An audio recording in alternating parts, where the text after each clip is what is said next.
Hi எல்லாருக்கும் வணக்கம். Welcome to டக்கர் சமையல். நம்ம சேனல்ல ஒவ்வொரு வாரமும் ஒரு டிஃப்ரெண்ட் டைப் வெரைட்டி சாதம் பார்த்துட்டு இருக்கோம். லாஸ்ட் வீக் பிரியாணி ஃப்ளேவர்ல தக்காளி சாதம் எப்படி பண்றதுங்கிறத பார்த்தோம்.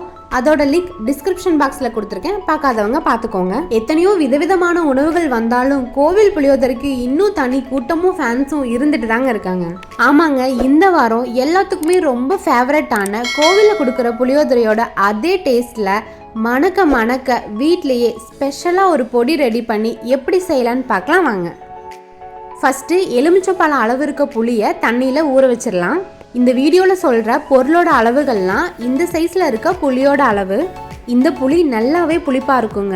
உங்கள் வீட்டில் இருக்க புளிப்பு கொஞ்சம் கம்மியாக இருந்துச்சுன்னா புளியோட அளவை கொஞ்சம் அதிகமாக போட்டுக்கோங்க. புளி நல்லா ஊறட்டும். இந்த டைம் புளியோதரைக்கு தேவையான அந்த ஸ்பெஷல் பொடியை ரெடி பண்ண ஆரம்பிச்சிடலாம். ஒரு பேனில் 2 ஸ்பூன் அளவு மல்லி விதைகள் சேர்த்து பொன்னிறமாகிற வரைக்கும் வறுத்தெடுத்துக்கோங்க.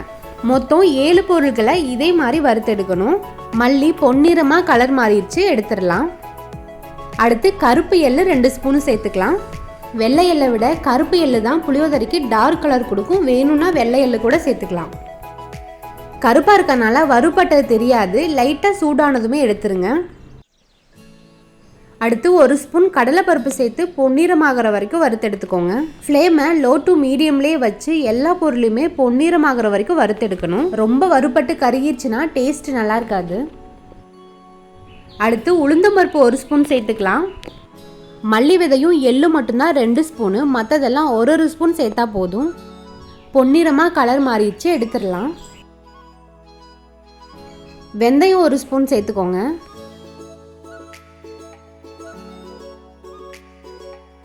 இதுவும் கலர் மாறிடுச்சு, எடுத்துடலாம். அடுத்து மிளகு 1 ஸ்பூன் சேர்த்துக்கலாம். வறுக்க வேண்டிய பொருள் எல்லாம் ரொம்ப வறுபட்டுருச்சுன்னா அப்புறம் புளியோதரை கசப்படிக்க ஆரம்பிச்சிரும். அதனால வறுக்கும் போது கவனமாக வறுத்துக்கோங்க. மிளகு லைட்டாக சூடாயிடுச்சு, எடுத்துடலாம். அடுத்து 8 குண்டு மிளகாய் சேர்த்து இதையும் லைட்டாக வறுத்து எடுத்துக்கோங்க. அவ்வளோதான், வறுக்க வேண்டிய 7 பொருளையுமே வறுத்தெடுத்தாச்சு. சூடு ஆறுனதுமே மிக்சி ஜாரில் சேர்த்துட்டு பொடி பண்ணி எடுத்துக்கலாம். அடுத்து புளியோதரைக்கு தேவையான புளி காய்ச்சலை ரெடி பண்ணிடலாம். பாத்திரம் சூடானதும் தாராளமாக நல்லெண்ணெய் ஊற்றிக்கோங்க. எண்ணெய் காஞ்சதும் 1 ஸ்பூன் கடுகு சேர்த்துக்கோங்க. கடுகு பொரிஞ்சதும் 1 ஸ்பூன் உளுந்தம்பருப்பு, 1 ஸ்பூன் கடலைப்பருப்பு, 4 ஸ்பூன் தோலை நீக்கின வறுத்த வேர்க்கடலை. இது எண்ணெயிலேயே நல்லா ஃப்ரை ஆகி கலர் மாறட்டும். அடுத்து 2 கொத்து கருவேப்பிலை சேர்த்துக்கலாம். கருவேப்பிலை பொரிஞ்சதும் 4 வரமிளகாவை கிள்ளிட்டு சேர்த்துக்கலாம். இதுக்கு பதிலாக குண்டு மிளகாயும் சேர்க்கலாம். குண்டு மிளகாய் சேர்க்குற மாதிரி இருந்தால் 8 சேர்த்துக்கோங்க. அடுப்பு லோ டு மீடியம்லேயே இருக்கட்டும், கிளறி விட்டுட்டே இருங்க. மஞ்சள் தூள் பெருங்காயத்தூள் ரெண்டுமே 3/4 டீஸ்பூன் சேர்த்து கிளறி விட்டுக்கோங்க.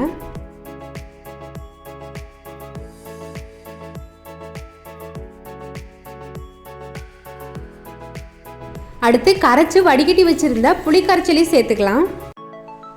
அடுப்பை ஹை ஃப்ளேமில் வச்சுக்கோங்க, நல்லா கொதிக்கட்டும். உப்பு தேவையான அளவு சேர்த்து கலந்து விட்டுக்கலாம்.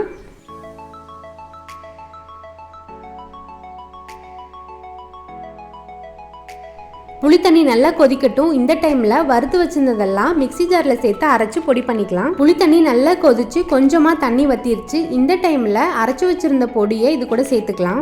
புளி தண்ணி ரொம்ப வத்திருச்சுன்னா பவுடரை சேர்க்கும் போது ரொம்ப கெட்டியாயிடும். அதனால லைட்டா வத்தினதுமே இந்த பவுடரை கலந்து விட்டுக்கோங்க. அரைச்ச பவுடர்ல 3/4 பங்கு மட்டும் புளி கரைச்சலை சேர்த்துட்டு 1/4 பங்கை தனியா வச்சிருங்க. அடுப்பை சிம்ல வச்சுட்டு நல்லா கிளறி விட்டுக்கோங்க. கோவில்ல கொடுக்குற புளியோதரையோட டேஸ்ட் இந்த சீக்ரெட் பவுடர் தாங்க. புளிக்கரைச்சல்ல இந்த பவுடரை சேர்த்து கலந்து விட்டதுமே புளியோதரையோட வாசம் வீடு முழுக்க மணமணக்க எப்படா புளியோதரையை சோத்துல ஊற்றி பிணைஞ்சு சாப்பிடுவோன்னு இருக்குங்க. புளிக்காய்ச்சல் கொஞ்சம் கொஞ்சமாக ரெடி ஆகிட்டே இருக்கு. அடுப்பை லோ ஃப்ளேமில் வச்சுட்டு அடிக்கடி கிளறி விட்டுட்டே இருங்க. இல்லைனா பவுடரை சேர்த்த உடனே அடியில் கெட்டி சேர ஆரம்பிக்கும்.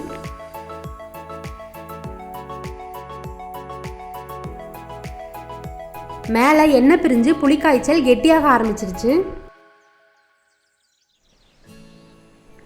கடைசியாக 1/4 டீஸ்பூன் பெருங்காயத்தூள் சேர்த்துக்கோங்க. கூடவே கொஞ்சமாக நல்லெண்ணெய் சேர்த்து கிளறி விட்டுக்கோங்க.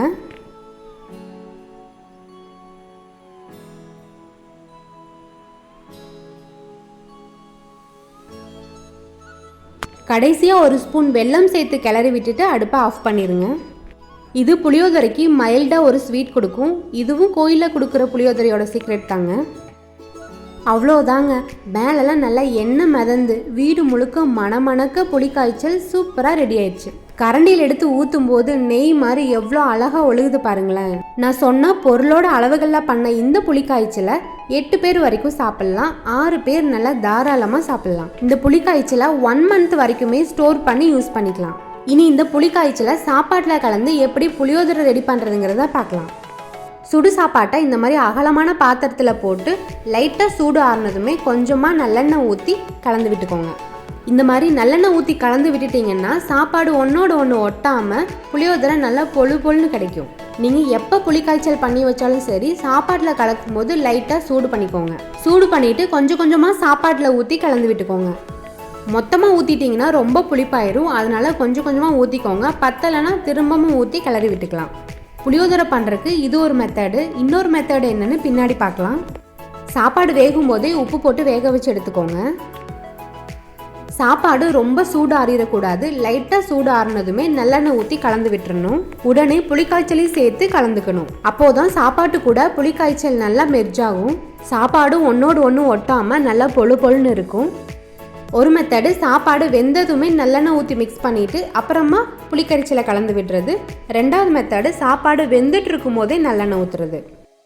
சாதம் வடிக்கிறதுக்கு கொஞ்ச நேரத்துக்கு முன்னாடி நல்லெண்ணெய் ஊற்றிட்டு வடிச்சிங்கன்னா சாதம் நல்லா பொழுன்னு இருக்கும். பாருங்கள், சாதம் நல்லா பொழுன்னு இருக்குது.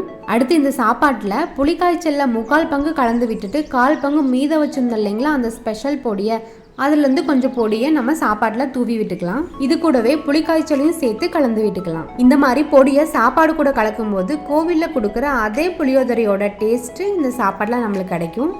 புளியோதரையும் நல்லா ஃப்ரெஷ்ஷாக இருக்கும். சாப்பிட்றதுக்கும் ரொம்ப டேஸ்ட்டாக இருக்கும்.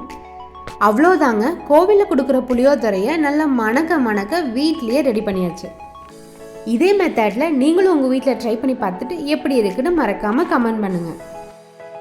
இந்த வீடியோ உங்களுக்கு யூஸ்ஃபுல்லாக இருந்துச்சுன்னா லைக் பண்ணுங்கள், ஷேர் பண்ணுங்கள்.